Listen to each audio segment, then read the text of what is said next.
Being popular is all about links.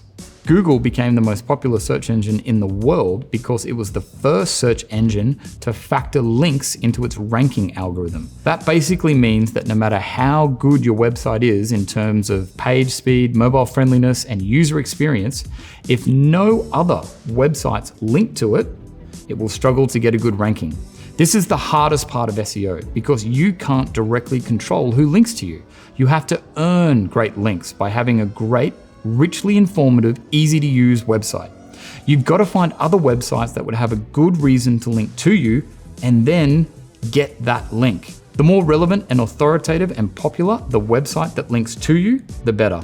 These areas of SEO are just the fundamentals, and there is so much to the ever evolving art and science of SEO.